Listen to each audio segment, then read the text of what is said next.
Projet immobilier Kim Woo. Donc suite à cette histoire rocambolesque et à l'héritage de ma nouvelle arrière-grand-mère, je vais donc partir pour la Thaïlande et voir dans quel état est cet hôtel qu'elle m'a légué. Et si oui ou non, il y a beaucoup de rénovations à faire. En tout cas, quoi qu'il en soit, je compte bien rentabiliser cet héritage, le plus bel hôtel du coin. Nous sommes donc le premier jour du projet, il est 5 h du matin et mon avion décolle dans 3 heures. Je reprendrai l'enregistrement à l'arrivée. Voilà, je suis enfin arrivée et j'apprends qu'il va falloir encore un bon moment avant d'arriver à l'hôtel, qui apparemment est assez reculé dans une zone plutôt sauvage et naturelle. Apparemment le paysage est assez exceptionnel, j'espère que ça vaudra le coup vu le temps qu'il faut pour y aller. Je reprends à mon arrivée à nouveau. Voilà, je suis arrivée, c'est la déception complète. L'hôtel est abandonné, apparemment fermé depuis des années avant le décès de mon arrière-grand-mère. J'essaierai d'en savoir un peu plus après, je vais déjà essayer de faire le tour, ça a l'air plutôt grand. Je vais essayer de voir le potentiel et d'évaluer un petit peu les travaux. Voyons ce qui nous attend. Premier constat, énormément de plantes, d'arbres qu'il faudra dégager.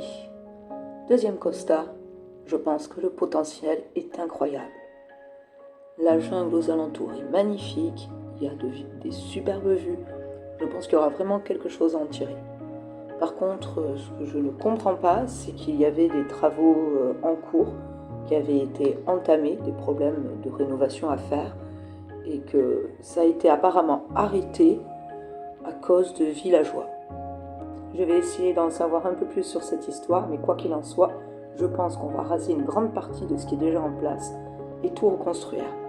Bon, pour le moment, je rentre à l'hôtel, je crois que j'ai besoin d'un peu de repos et je reprends tout ça demain, la tête reposée. Deuxième jour du projet.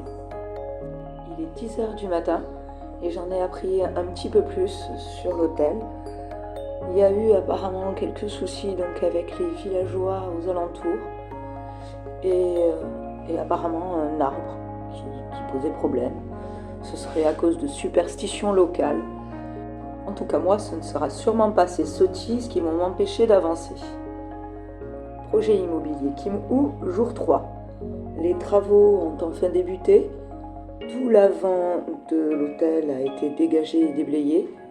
Apparemment, ce qui poserait le plus gros problème, c'est à l'arrière, au côté de la zone de la piscine, au niveau d'un espace central, il y aurait un arbre qui gênerait la construction, mais auquel les ouvriers ne souhaiteraient pas toucher.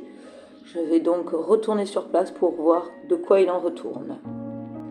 Bon, ben voilà, c'est juste un arbre, un capoquier apparemment, auquel ils ne veulent surtout pas toucher, parce qu'il y aurait des histoires de fantômes associés.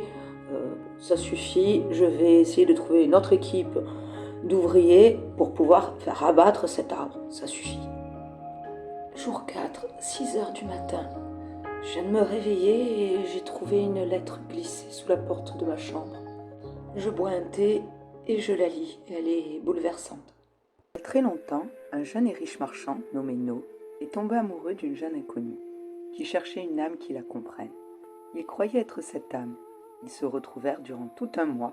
Une nuit vers minuit, elle accepta de le conduire jusqu'à sa maison, une petite cabane délabrée et couverte de plantes grimpantes. Il passa la tête à l'intérieur et découvrit un cercueil peint en rouge avec un ruban de soie au nom de Nikan. Prit peur et s'enfuit, mais elle lui barra le chemin lui disant « N'avons-nous pas fait le vœu de mourir d'amour ensemble? Ne me laisse pas seule ici. » No réussit à s'enfuir et apprit par la suite qu'une fille du nom de Niké, âgée de 20 ans, était morte 6 mois plus tôt. À partir de ce jour-là, No tomba malade, disparut une nuit et fut retrouvé mort, embrassant le cercueil de Niké. Les deux amants furent enterrés ensemble. Chaque nuit, le couple revenait hanter les villageois, qui firent appel à un prêtre taoïste. Avec une cérémonie, il planta un capoquier pour les accueillir. Voilà, c'est bien joli, mais s'ils pensent que c'est à cause de cette légende ou de cette très jolie histoire que je vais arrêter les travaux, ils se trompent. Il y a des millions d'euros en jeu Ce n'est pas une très jolie petite légende qui va m'empêcher de couper cet arbre qui gêne la construction. Donc je retourne sur le chantier et je m'assure qu'il est bien coupé. Bon, je crois que je n'ai plus qu'à l'abattre moi-même. Aucun ouvrier ne veut le faire, c'est pas vraiment un souci, étant donné que ce n'est pas la première fois que j'utiliserai ce genre de machine. Allez, c'est parti. On va le dégager et pouvoir passer à la suite. Bon voilà, on y va. Non mais, c'est pas si facile. On y est presque.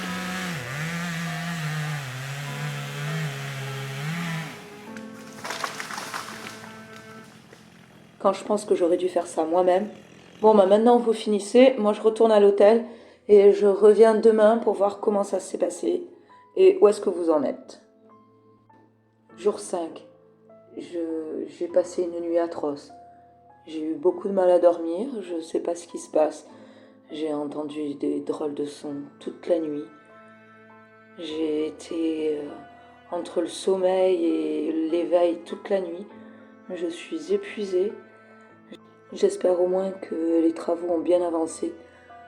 Je commence à en avoir un petit peu assez. Je commence également à avoir le mal du pays.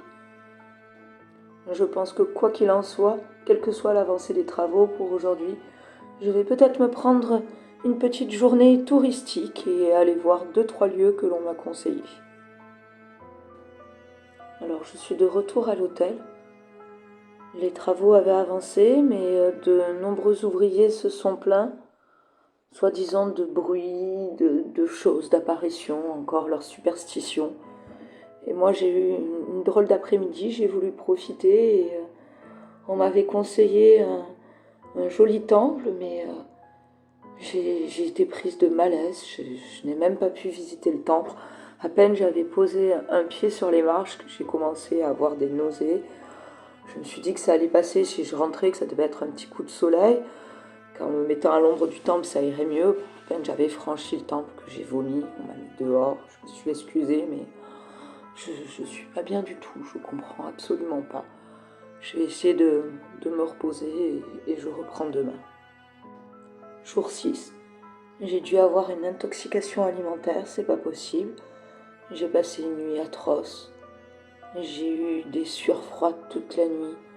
J'ai cru voir des ombres, j'ai cru entendre des voix. À force d'entendre leurs superstitions, ça commence à me toucher.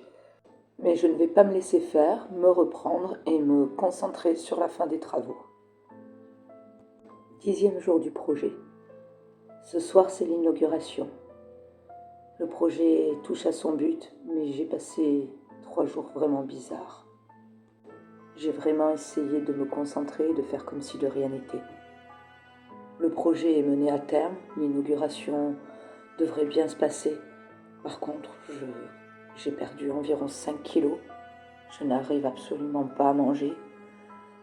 Hier, dans mon repas, au milieu des nouilles, j'ai cru voir des vers. Je vois des choses qui ne devraient pas être là. Je ne sais même plus si elles sont là ou pas. J'ai peu de solutions qui s'offrent à moi. J'ai parlé avec une vieille dame dans un village ce matin très tôt. Et elle m'a dit qu'on m'avait pourtant prévenu. C'est vrai, on m'avait prévenu et je commence à me dire que je n'aurais jamais dû toucher à cet arbre. Que je n'aurais pas dû l'abattre. Ça n'en valait pas la peine. Je commence à avoir de plus en plus peur. Ça fait 3 jours que je n'ai pas dormi. Je n'ose plus du tout fermer l'œil. Ce soir, je vais me rendre dans un temple. Je vais essayer de faire une cérémonie. C'est pas peur que j'ai, c'est je suis terrifiée. 12e jour, j'ai cru un instant que la cérémonie avait fonctionné. Tout le lendemain, plus rien, aucune vision, aucun bruit. J'ai pu manger, j'avais l'impression que je reprenais des forces. Mais cette nuit, ils sont partout. Il y a des ombres partout autour de moi dans la chambre. J'entends de drôles de sons, comme des cris. J'entends comme des pleurs de bébé. J'ai une voix qui m'appelle.